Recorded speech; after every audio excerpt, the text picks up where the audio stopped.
Film ini dibuka dengan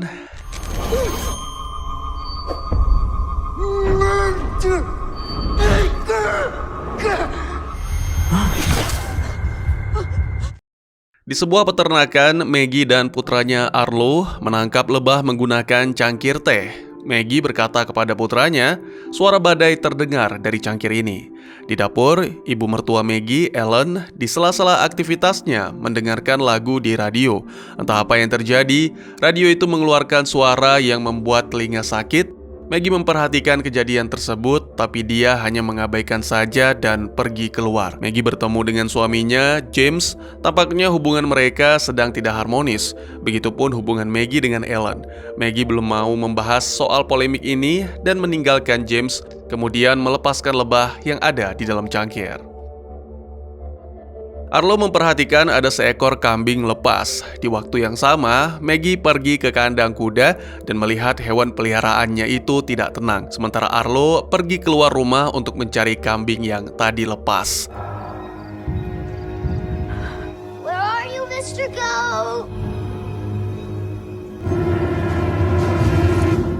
Malam harinya, Maggie gelisah karena Arlo sedari tadi tidak terlihat. Tak lama kemudian, keluarga Shanley yang merupakan tetangga Maggie dan James datang membawa kuda mereka yang terluka agar diobati. Situasi saat ini sangat tidak menyenangkan. Di satu sisi, James dan Maggie merasa cemas karena putranya hilang. Di sisi lain, ada tetangga yang datang meminta bantuan. Maggie yang berprofesi sebagai dokter hewan membawa kuda milik keluarga Shanley ke klinik untuk diperiksa. James menugaskan putrinya, Meryl, dan putra Ruben, Nicholas, pergi mencari Arlo ke dalam hutan. Adegan lain memperlihatkan Arlo memang sedang nyasar di dalam hutan. Bocah lelaki itu melihat kambing peliharaan keluarganya ada di sana. Tiba-tiba, Arlo dihampiri oleh sosok yang menyeramkan.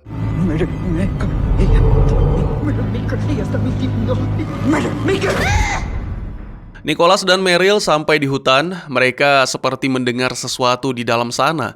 Sementara itu, James dan istri Ruben, Valeria, menyusul ke dalam hutan. Tim pencarian saat ini menjadi dua kelompok, namun tetap saja Arlo belum ditemukan. Nicholas dan Meryl tiba-tiba muncul dari kegelapan. Mereka membawa seekor anjing milik tetangga yang sebelumnya dikabarkan hilang dalam hutan. Pada adegan lainnya, tampak Arlo dalam posisi tertidur dan ada wanita berwajah seram bersamanya. Kemudian,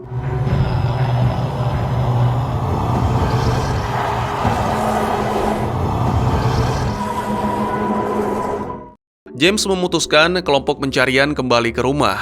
Ada baiknya dia menyiapkan bekal senjata sebelum kembali ke proses pencarian Arlo. Tiba-tiba tetangga mereka, Donald dan istrinya Claire datang. Anjing yang barusan ditemukan oleh Nicholas adalah milik mereka. Menurut informasi dari Donald, di dalam hutan ada seekor anjing besar yang biasa menyantap hewan ternak milik warga sekitar. Donald menyiapkan senjata dan ingin memburu anjing hutan yang dimaksud. Tak lama kemudian terdengar suara Ellen memanggil James. Rupanya Arlo sudah kembali. Tubuh bocah kecil itu penuh bekas luka dan sikapnya pun berubah jadi aneh.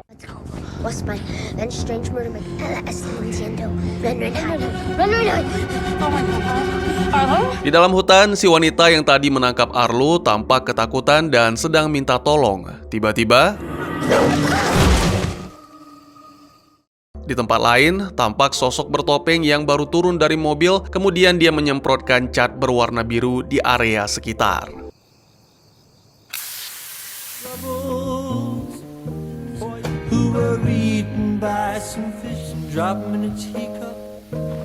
Kembali ke keluarga James, Donald, dan Ruben, situasi saat ini menjadi tambah panik karena lampu rumah terus berkedip dan suara anjing yang terus menggonggong.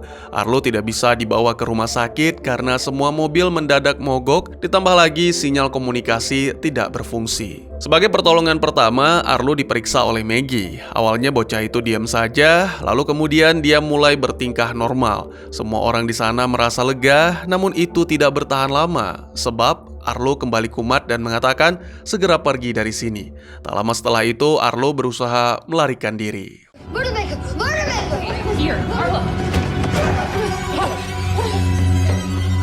James dan Ruben rencananya mau pergi ke kota menggunakan kuda untuk mencari pertolongan. Dari kejauhan, terlihat mobil sedang berhenti. Dua pria ini segera menghampiri mobil tersebut. Pria bertopeng menyiapkan papan tulis, kemudian turun dari mobil dan menghentikan langkah mereka. Jangan melewati garis ini. Begitu isi tulisannya. James menjelaskan kalau saat ini dia sedang membutuhkan bantuan karena anaknya sakit ketika hendak didekati. Whoa, what are you doing?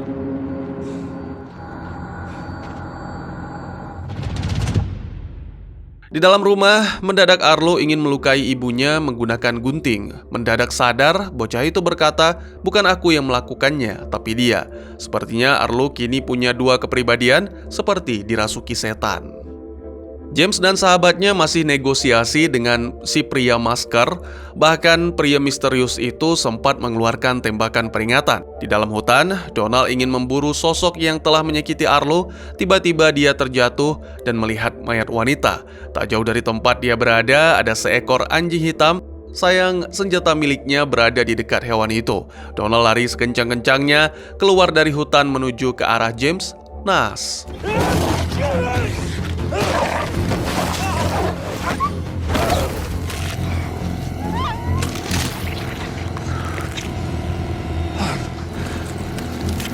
Pria masker masih dengan sikap misteriusnya. Sebelum pergi dia berpesan jangan percaya kepada siapapun. Sementara itu kondisi anjing yang terlempar keluar garis menjadi sangat mengerikan. Claire ditemani anjing kesayangannya pergi keluar untuk melihat kondisi di sana sekaligus pulang ke rumah. Dari kejauhan, tiga pria dewasa ini melihat Claire berjalan tanpa tahu soal garis misterius yang dibuat oleh si pria masker. Anjing milik Claire berontak seolah dia tahu apa yang ada di balik garis tersebut. Donald mencoba menghalang istrinya melewati garis, tapi sayangnya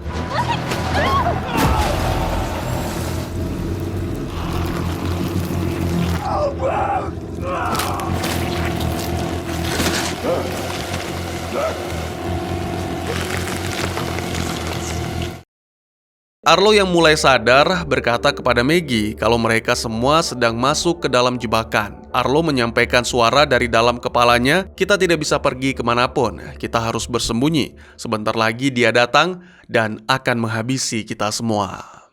And it kills everything that gets in its way. Keesokan paginya, sedih, bingung, dan segenap perasaan Donald sedang campur aduk tatkala dia menatap ke arah jenazah Claire yang tewas dengan mengenaskan.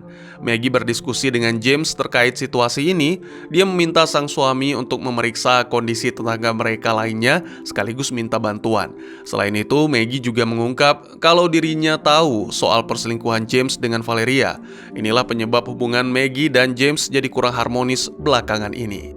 Diam-diam Ruben menguping pembicaraan suami istri itu dari luar. Sementara itu James memastikan kepada Maggie bahwa perselingkuhan dengan Valeria sudah selesai dan James saat ini mengaku sangat mencintai Maggie. Ruben berpura-pura tidak mendengarkan semua percakapan tetangganya tadi. Dia menemui Maggie dan memberikan senjata untuk berjaga-jaga di rumah. Kemudian dia menemui James untuk bergabung dalam perjalanan. Setibanya kedua pria ini di hutan, mereka melihat seekor ular yang mati akibat melewati garis batas. Mereka pun coba menyusuri rute lain. Di halaman rumah, Maggie datang menemui Donald yang sedari tadi malam galau dan meratapi kematian istrinya. Tak lama kemudian, bergantian, giliran Ellen dan Valeria yang pergi keluar untuk menutup jenazah Claire dengan selimut. Di rumah, Donald menceritakan kepada Maggie tentang mayat yang dilihat di dalam hutan. Di lantai atas, tampak Arlo sedang belajar kata-kata dari kamus. Meryl dan Nicholas mengajak bocah itu bicara dan bertanya, "Kamu sebenarnya siapa?" Maksud mereka, sosok lain yang ada di dalam tubuh Arlo. Harbinger, begitulah Arlo sisi lain memperkenalkan dirinya. Bocil kematian itu menyuruh Maggie untuk sembunyi, kemudian mengajak Meryl pergi keluar, namun sang kakak terus saja menolak. Pada akhirnya Arlo yang sebenarnya bangun dan berkata, "Kau harus mendengarkan apa yang dikatakan Harbinger karena sebentar lagi assassin akan datang." Setelah Arlo terus-menerus memaksa, Meryl dan Nicholas pun setuju untuk mengikutinya pergi keluar. Tiga orang ini pergi menuju ke lokasi yang memperlihatkan tanah terbakar, hewan-hewan juga mati di sana. Arlo atau Harbinger mengatakan kalau ini adalah tempatnya dan dirinya berasal dari langit. Di lokasi yang sama ada air dengan corak warna-warni. Arlo menjelaskan air ini beracun, tapi Harbinger dan koloninya meminum cairan ini. Adegan berpindah ke Ellen dan Valeria. Ellen tahu soal perselingkuhan Valeria dengan putranya. Valeria mengungkap kalau hubungannya dengan sang suami tidak menyenangkan, maka dari itu dia memutuskan untuk mendua. Dari kejauhan ada sebuah van berhenti, tampak pria berbadan tegap datang menghampiri dua wanita ini. Ellen dan Valeria berteriak, "Jangan kesini, jangan melewati garis ini." Si pria tampak tak peduli dan terus melangkah. Setelah melewati garis, si pria berkata, "Tak masalah masuk ke dalam garis. Yang jadi masalah adalah keluar dari garis." Went over this side's piece of cake, headed back the other way. Di waktu yang sama, Maggie pergi ke hutan untuk melihat sekaligus memastikan mayat yang diceritakan Donald tadi. Maggie mengenali mayat tersebut, dia adalah Carmen yang juga merupakan tetangganya. Kembali ke Ruben dan James, dua pria pemberani ini sampai ke rumah tetangga mereka, kemudian berpencar. Situasi di sana sangat mengerikan, sejumlah tetangga mereka tergeletak tak bernyawa. James mendengar sesuatu dari ruang bawah tanah dan... Hello? Somebody down there? Maggie kembali ke rumah dan melihat ada pria asing di sana. Ellen memperkenalkan si pria tersebut ke Maggie. Dia adalah Letnan Olsen. Olsen bertanya secara detail kepada Maggie tentang situasi di sana. Kemudian sedikit banyak Olsen bercerita kalau Carmen berkaitan erat dengan sejumlah kejadian ini, mulai dari garis biru sampai hal-hal aneh lainnya.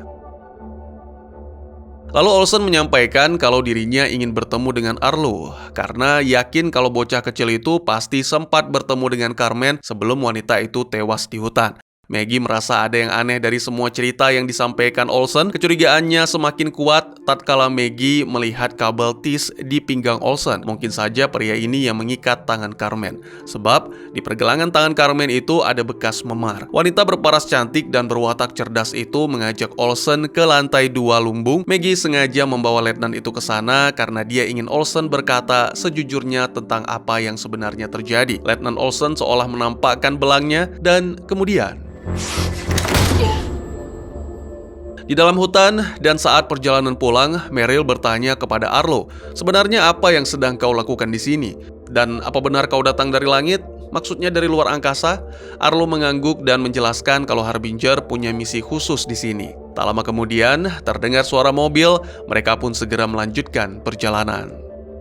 Valeria datang ke lumbung dan melihat Olsen dalam keadaan terikat. Maggie menggeledah barang bawaan Olsen, sekaligus menyampaikan kepada Valeria, "Aku sangat mencurigai pria ini. Sepertinya dia bukanlah orang baik." Tak lama kemudian, dua wanita ini terlibat percakapan soal perselingkuhan James. Maggie berusaha tenang, padahal hatinya sedang menahan rasa kecewa. Maggie menyerahkan tugas jaga kepada Valeria. Olsen yang mulai sadar berusaha membujuk Valeria agar mau melepaskannya. Selang beberapa menit kemudian Ellen muncul. Kini tugas menjaga dialihkan kepada Ellen karena Valeria ingin mencari anak-anak yang sedari tadi tidak kelihatan. Maggie ke klinik. Di sana ada Donald yang tertidur pulas. Asma Maggie kumat gara-gara mendengar fakta tentang perselingkuhan James dan Valeria. Aneh tapi nyata, mendadak Donald bangun dalam kondisi sehat dan berusaha menenangkan Maggie. Rupanya mobil tersebut milik si pria masker. Seperti biasa, dia menuliskan sejumlah kalimat di papan tulis.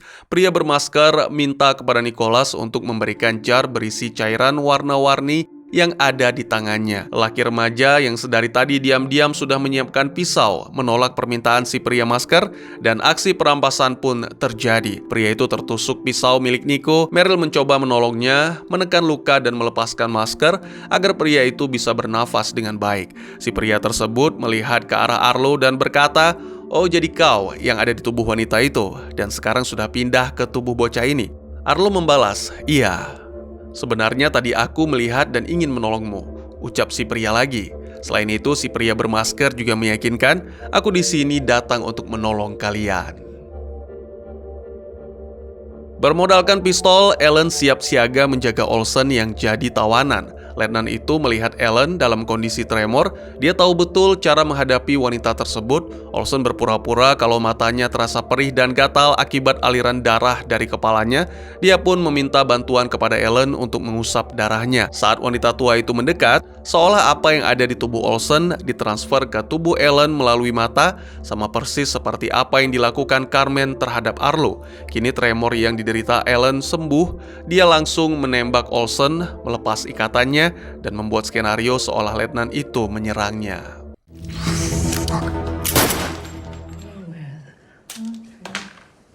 I'm gonna move. I'm gonna go. Pada adegan lain, Ruben tampak terhipnotis melihat pohon dengan corak warna-warni.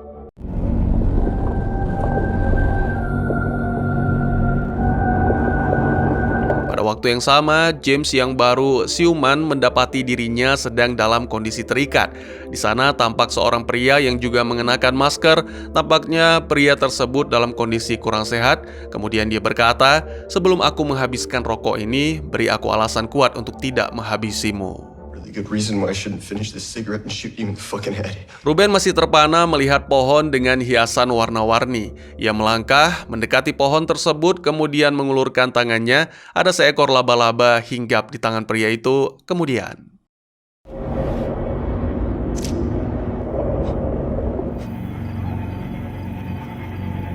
James menjelaskan kalau dirinya sedang membutuhkan pertolongan, putranya sakit, ditambah lagi ada garis biru yang menghalangi dirinya. Si pria yang mendengar cerita tersebut sepertinya tidak mau percaya begitu saja, bahkan dia menduga kalau di dalam tubuh James ada alien, lalu pria tersebut menceritakan sebuah kisah. Dia adalah Travis, seorang bartender di sebuah bar kecil di desa. Pria yang diketahui sebelumnya mengenakan masker bernama McNabb. Kebetulan dia sedang ada di bar dalam keadaan agak mabuk. McNabb terus menceritakan tentang makhluk luar angkasa. Pengunjung lain tertawa mendengar kisah tersebut hingga McNabb menunjukkan luka di lengannya. Bos pemilik bar merasa sepertinya McNabb sudah terlalu banyak minum. Dia khawatir dengan kondisi customernya tersebut. Singkat cerita, Travis diminta untuk mengantarnya pulang. Setibanya di kediaman McNabb, Travis melihat ada mobil berhenti tidak jauh dari sana. Kemudian Travis coba masuk ke dalam rumah McNabb. Dia melihat ada banyak masker di sana. Travis terus menyusuri rumah dan menemukan McNabb sedang tidur pulas. Dia mengambil pisau dari dalam laci dan melihat foto yang ada di meja kamar. McNabb bangun lalu menodongkan senjata ke Travis. Namun tak lama kemudian McNabb menurunkan senjatanya dan berkata, "Aku percaya kepadamu. Matamu hanya menyimpan rasa penasaran tentang semua cerita yang tadi aku sampaikan." Sejak saat itu, hubungan Travis dan McNabb menjadi sangat akrab. Travis senantiasa mendengar cerita tentang makhluk asing dari luar angkasa yang akan datang ke bumi. Dari penjelasannya, McNabb tahu betul kalau para alien ini mendiami tubuh manusia, bukan menampakkan diri. Dan perlu diketahui, tidak semua alien yang masuk di tubuh manusia jahat. Ada juga yang baik. Yang jadi masalah adalah ketika alien baik yang masuk ke tubuh manusia, maka alien jahat akan memburu mereka. Singkat cerita, pada suatu hari Olsen bergabung dengan mereka. Travis diajari cara menembakkan pistol dengan foto McNabb dan Olsen sebagai target. Menghabisi orang itu mudah, yang sulit adalah menghabisi teman sendiri. Oleh karena itu, foto saya dan McNabb yang jadi target. Begitu ucap Olsen kepada Travis. Saat ini, McNabb dan Olsen mencurigai ada seorang wanita yang sudah dirasuki alien bernama Mary. Menurut hasil pantauan selama ini, sikap Mary berubah 180 derajat. Selain itu, McNabb juga menjelaskan kalau alien ini sebenarnya tidak bisa mati karena ditembak, tapi setidaknya kita bisa menyelamatkan diri dari serangan orang yang dirasukinya. Dan juga alien ini menyebar lewat uap. Malam harinya, Travis masih ragu dengan semua cerita McNabb. Akhirnya pria pelontos itu menceritakan tentang mendiang anaknya yang dimasuki alien baik dan tentang cairan warna-warni. Konon kabarnya, jika minum sedikit cairan ini, maka kita bisa melewati garis pembatas. Kemudian McNabb memberikan sampel cairan tersebut kepada Travis. Keesokan paginya, McNabb, Olsen, dan Travis menjalankan misi pertama mereka. Awalnya mereka curiga dengan sedan orange. Namun salah, yang patut dicurigai adalah van milik petugas penangkapan hewan liar yang tidak lain itu adalah Mari. Mari pergi ke kediaman keluarga Navarro. Menurut identifikasi sementara McNabb, alien yang ada di tubuh Carmen adalah alien baik. Mari masuk ke dalam rumah dan McNabb CS keluar dari mobil sambil mengenakan masker. McNabb memberikan peringatan lewat papan tulis, lalu bergegas masuk ke dalam. Travis diperintahkan untuk menyiapkan kolam air. Aksi tembak-tembakan terdengar sampai keluar. Travis memperhatikan Mari pergi ke lumbung dan mengaktifkan pohon warna-warni. McNabb keluar dan meninggalkan teman-temannya sembari berkata, "Sial, semuanya sudah terlambat." Kemudian Mari menghampiri Travis.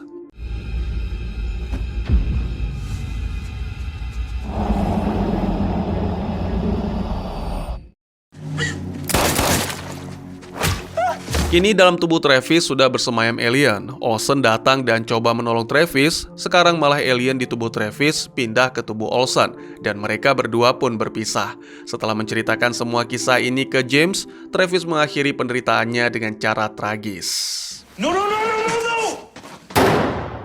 Di lumbung, akses pintu diblok oleh pohon misterius ini, seolah Ruben tidak diizinkan untuk keluar. Beruntung James menemukannya dan merusak dinding lumbung menggunakan kapak. Setelah berhasil diselamatkan, Ruben melontarkan tinju keras ke wajah James mengingat perselingkuhan yang sudah dilakukan oleh tetangganya itu. Tak ada waktu untuk bertikai, saat ini fokus utama mereka adalah menyelamatkan keluarga.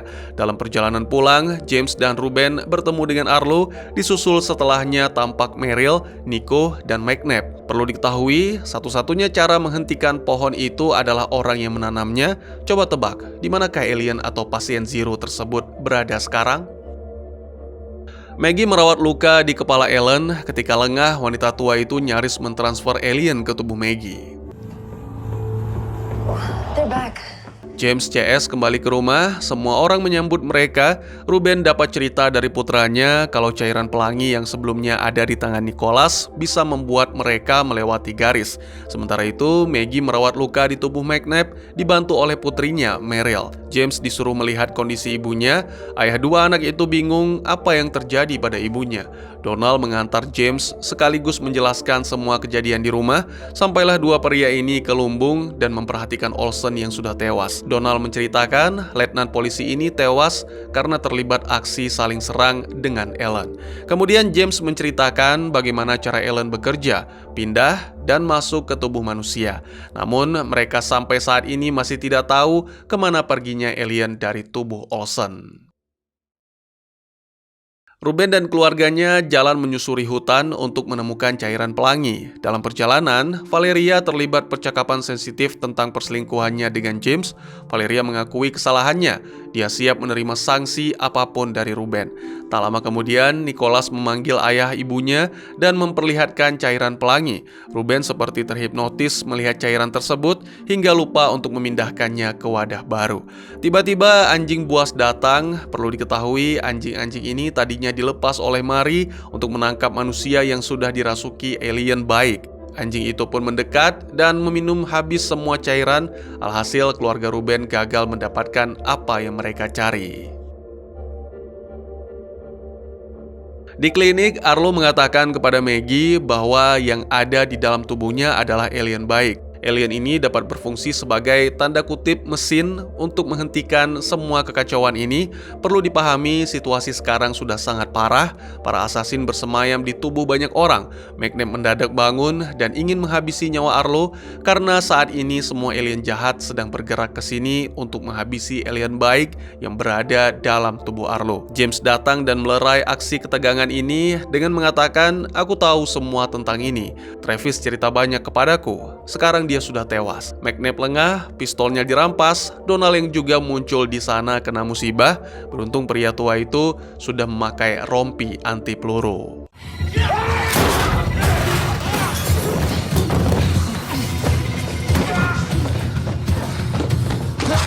Malam harinya, James minta kepada Maggie dan Arlo untuk mengamankan diri di dalam rumah. Sementara James sendiri akan melakukan pencarian terhadap McNabb dan juga Ellen yang sedari tadi tidak ada di rumah. Tiba-tiba dari dalam hutan muncul keluarga Shanley. Tugas James sekarang jadi lebih ringan. Nicholas datang dan menemui Meryl di kamar milik Arlo. Di hutan tadi, dia menemukan catatan yang sepertinya milik McNabb dan menunjukkan kepada Meryl. James, Donald, Ruben, serta Valeria menyusuri sejumlah tempat untuk menemukan McNabb dan juga Ellen. Valeria yang berjaga di luar merasakan seperti ada sosok yang melintas di belakangnya.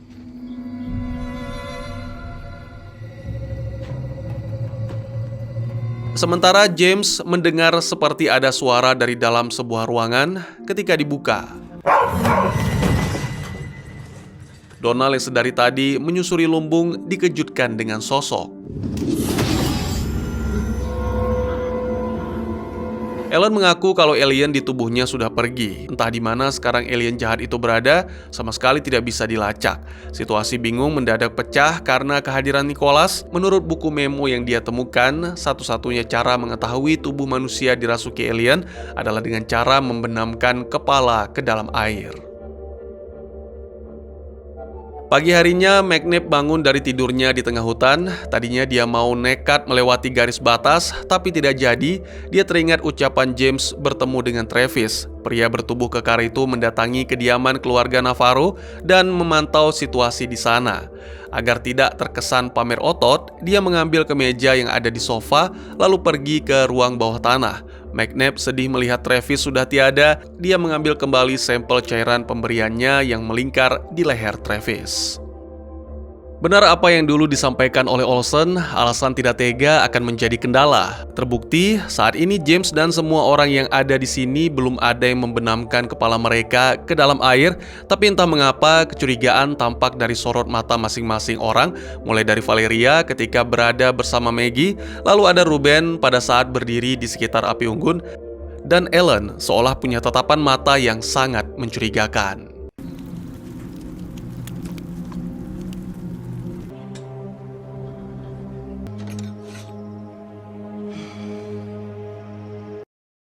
Singkat cerita, Donald yang sangat mencurigai gerak-gerik Ruben menghampirinya ke garasi. Ruben sedang mempersiapkan bahan bakar. Meski curiga, Donald terus memantau gerak-gerik pria keturunan Meksiko itu dan mengikuti kemanapun langkah kakinya pergi. Tibalah mereka di kediaman keluarga Navarro. Rupanya Ruben punya aksi gila, yaitu membakar pohon warna-warni.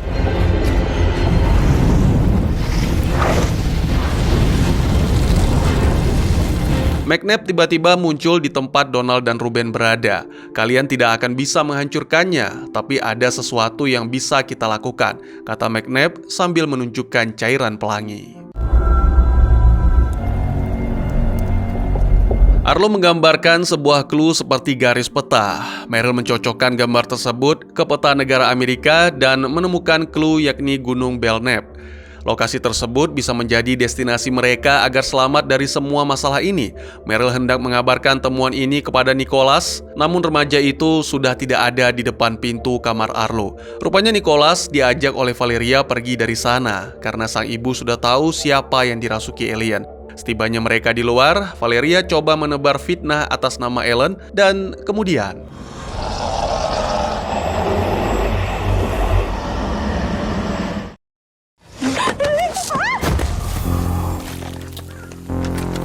di rumah keluarga Navarro, McNabb menyarankan kepada Ruben untuk minum cairan pelangi agar aman mendekati pohon yang baru saja dibakar itu. Ternyata dahan pohon yang sudah hangus bisa dijadikan sebagai cairan baru, namun mematahkannya bukanlah perkara mudah.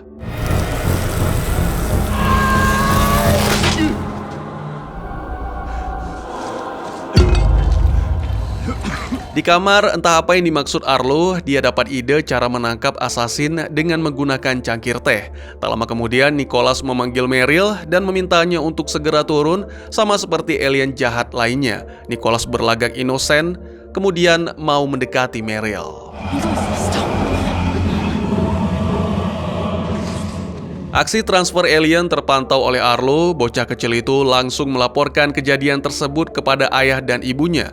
Meryl masuk ke dalam dan pergi ke kamar Arlo. Beruntung sang adik sudah diamankan oleh Ellen ke dalam lumbung. Ruben CS kembali ke ladang milik James. Mereka melihat Nicholas yang baru saja siuman, dan dari kejauhan Ellen memanggil mereka, memberi isyarat supaya jangan masuk ke dalam rumah. Maggie menodongkan senjatanya ke Meryl, tapi gadis remaja itu mengancam, "Kalau kau menghalangiku menghabisi Arlo, maka aku akan melukai diriku sendiri." Karena tak tega, Maggie menurunkan senjatanya. James mendadak muncul dalam keadaan sudah mengenakan masker, lalu menangkap Meryl. Putrinya digotong dan langsung dibenamkan ke dalam batap. Maggie sebenarnya tak tega melakukan hal tersebut, tapi James terus memaksa agar putri mereka terbebas dari alien. Pada saat melakukan aksi tersebut, James sempat melepas maskernya. Beberapa detik kemudian Meryl tak bergerak karena kehabisan nafas. Maggie yang merasa sangat sedih coba melakukan CPR dan berhasil. Nyawa Meryl dapat diselamatkan. Saat ini McNabb dan lainnya berada di dalam lumbung. Arlo melihat ke dalam tas McNabb. Kalau stok cairan pelangi sudah terisi banyak, artinya mereka semua bisa segera pergi dari sini. Ruben menyuruh semuanya segera bersiap-siap, sementara dirinya tetap di sini menunggu keluarga James. Ketika mereka semua keluar dari lumbung, Nicholas melihat mayat Valeria. Dia tak kuasa menahan rasa sedih. Arlo mendengar suara dari dalam rumah dan dia segera meninggalkan rombongan. Tubuh James terlihat jelas sudah dimasuki oleh alien. Dia menyuruh istri dan anaknya segera pergi dari sana. James kemudian pergi mencari Arlo, lalu muncul Ruben yang menghalanginya. Aksi perkelahian pun terjadi. James dengan mudah mengalahkan Ruben.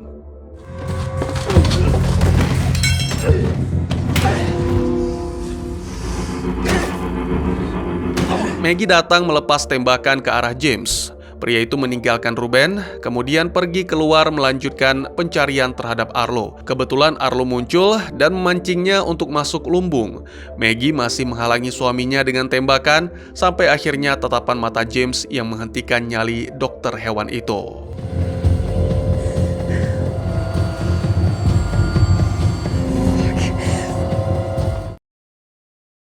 Arlo ada di lantai 2 lumbung. Sepertinya bocah kecil itu sangat serius menangkap sang ayah menggunakan jebakan cangkir teh. Maggie datang menyusul, melukai kaki James dengan tusukan pisau. Sekarang Arlo dan ibunya berhasil turun ke bawah. Bocah kecil itu berkata, "Apakah kau ingat dengan cangkir teh?" Singkat cerita, akhirnya James berhasil dimasukkan ke dalam freezer dan Ruben CS datang membantu Maggie.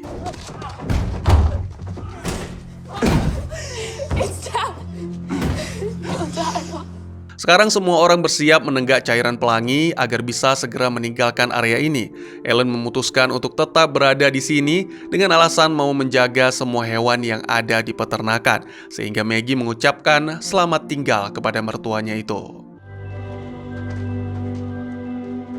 Di perjalanan, kendaraan yang ditumpangi Maggie CS dihadang oleh orang yang tak dikenal. Pria dan wanita tersebut mengaku sedang mencari orang yang bernama McNabb. McNabb sendiri tahu siapa orang tersebut, namun sebelumnya tidak pernah bertemu. Mungkin hanya tahu sebatas telekomunikasi via suara saja. Tiba-tiba sedan orange yang dulu sempat dicurigai oleh Travis muncul dan menyapu 2 orang kenalan McNabb tersebut.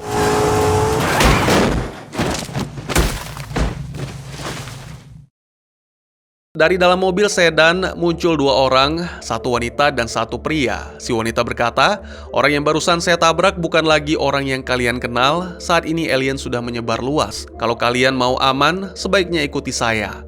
Maggie yang mendengar ucapan tersebut segera membalas, "Aku tidak akan pergi kemana-mana sebelum kalian mengatakan apa yang sebenarnya terjadi." We're not going anywhere until you tell us what the fuck is going on. Sekian dulu teman-teman, terima kasih buat yang sudah menyaksikan. Jika teman-teman suka dengan cerita ini, izinkan saya untuk mengetahui dengan klik tombol like-nya ya. Kalian juga dipersilakan untuk merequest kira-kira film apa lagi yang menarik untuk dibahas. Bisa di kolom komentar, atau bisa juga melalui DM ke Instagram saya di @teguhgusto. Insya Allah pasti akan saya baca. Silakan dukung channel ini dengan cara share, like, dan subscribe. Sampai jumpa di video selanjutnya. Tetap semangat, tetap bersyukur setiap hari. Dadah!